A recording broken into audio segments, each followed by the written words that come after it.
Vibe Mundial FM.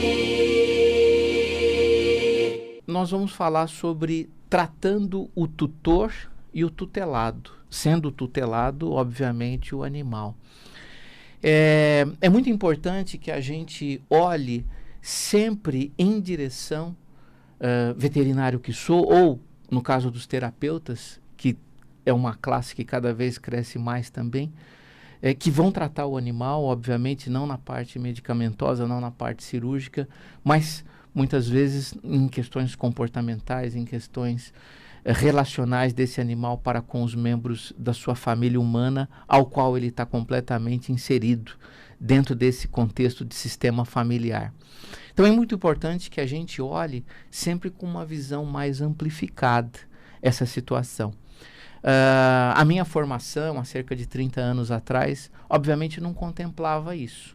Na época, os veterinários, e ainda hoje, né, até o ano retrasado, eu fui professor universitário no curso de graduação em medicina veterinária, e havia uma limitação muito grande das universidades em passar esse conhecimento, né? Nós focamos na doença, nós focamos na vida, não falamos de morte, não falamos de qualidade de vida, não falamos muito em bem-estar. E hoje, o mundo completamente diferente, século XXI, a gente tem necessidade de falar de muitos assuntos que não falava antigamente. E um dos assuntos que eu mais estudo, que eu mais trabalho, é com relação à família humana ao qual o animal está completamente inserido.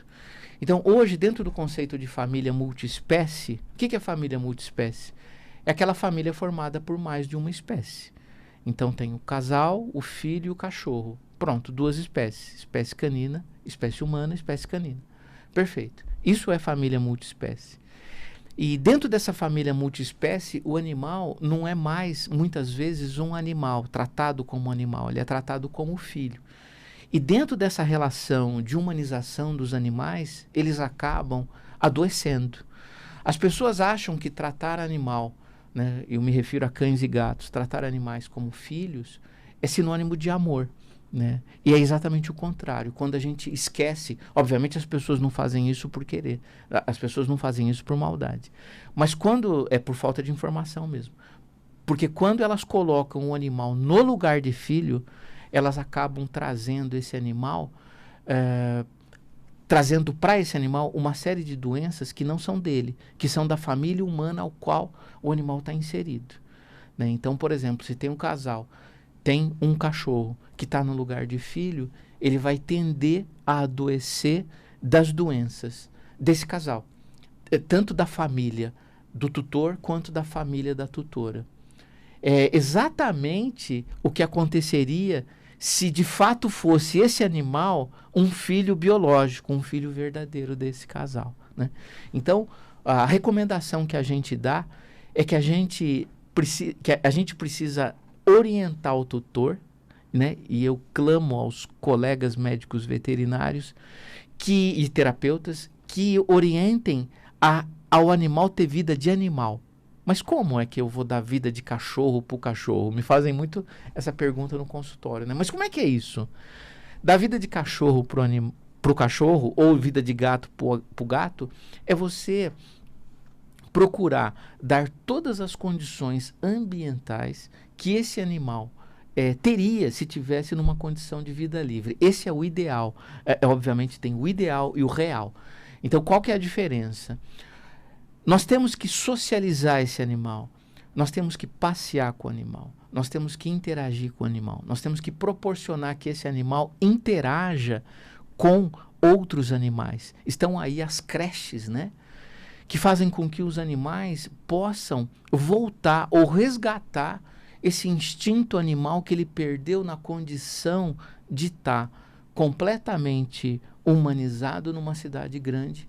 Vou dizer da minha realidade de São Paulo, morando os animais em apartamentos onde eles estão numa condição de encarceramento, de prisão, né? E eles passam a não ter mais contato com natureza, né? Então, por isso que eu sempre digo para os meus clientes, passeie com o animal, socialize o animal, procure dar vida de animal para o animal.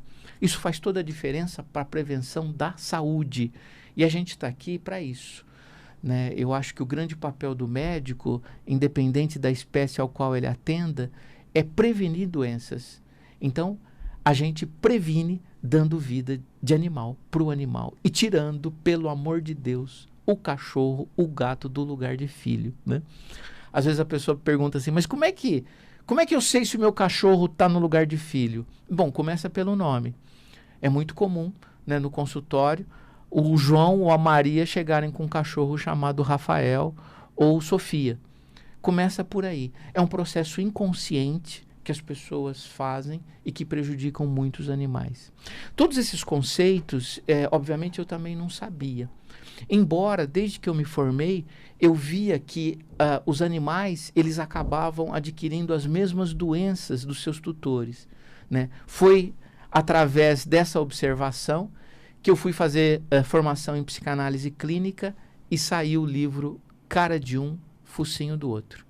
Né? Nesse livro eu conto como é semelhante às doenças dos animais e seus tutores, através de um conceito de Freud chamado identificação. Os animais se identificam com seus tutores, da mesma forma que os filhos se identificam com seus pais. Essa identificação estreita a relação do animal com o seu tutor. E esse estreitamento faz com que o animal adquire doenças que não são dele, mas que são do sistema familiar humano ao qual o animal ele está completamente inserido e no lugar errado. Né? Inclusive, o primeiro ouvinte que ligar aqui na rádio, o Pedro está aqui, gentilmente ele vai anotar o WhatsApp e ganhou o livro Cara de um, Focinho do Outro. Tá? Com o passar do tempo, e esse livro mostra o quanto eu pude ver essa relação sendo estabelecida entre tutor e tutelado. Né? Por isso que o tema de hoje é tratando ambos. Tratando o tutor, que antigamente a gente chamava de proprietário, né? Obviamente não é um termo correto, porque o animal tem alma, ninguém pode ser proprietário de alguém que tem alma. Né? Tratando o tutor e o tutelado. O tutelado seria o animal. Nesse livro eu mostro e explico, segundo a teoria da psicanálise, segundo Sigmund Freud, né, que há 100 anos desenvolveu esse conceito de identificação e mostra para a gente que essa identificação, esse conceito de Freud, que era a princípio em relação do filho para com o pai ou a mãe, pode ser levada, projetada para o cachorro em relação ao tutor e o tutelado. Então esse livro fala disso. Bom, aí eu identifiquei essa questão. Só que como tratar? Não sabia. Foi por isso que eu fui fazer constelação familiar, curso de formação em constelação familiar, e aonde, através dessa incrível técnica de Bert Hellinger, o grande idealizador, né, desse trabalho, que através do conceito das 3 leis da vida, ou as ordens da ajuda, hierarquia, equilíbrio de troca e pertencimento, eu comecei a utilizar as constelações familiares para o tratamento dos animais e passei a ter resultados impressionantes. Esses 2 anos que eu fiz de constelação familiar, constelando animais e suas doenças, saiu o livro Os Animais e as Constelações Familiares, uma visão sistêmica.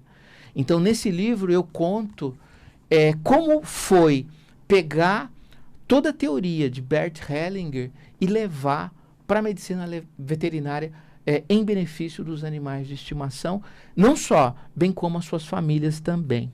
Tá? Então é dessa forma que eu trato o tutor e o tutelado. É dessa forma que eu trato as famílias. Então, ainda como veterinário, eu acabo tratando todo o sistema familiar. Isso é que é importante. Porque nós cremos que a doença, né, nos meus estudos eu verifico isso, a doença não é exclusividade do animal. O cachorro está lá com câncer, né, por exemplo, né? Ou o cachorro está diabético. Essa doença não é dele, só. Assim como as doenças, os problemas, os transtornos que nós temos, não são exclusividade nossa, mas sim essas doenças, esses problemas, esses transtornos têm que ser olhado segundo uma visão mais amplificada, uma visão sistêmica, uma visão familiar. Tá bom? Vibe Mundial.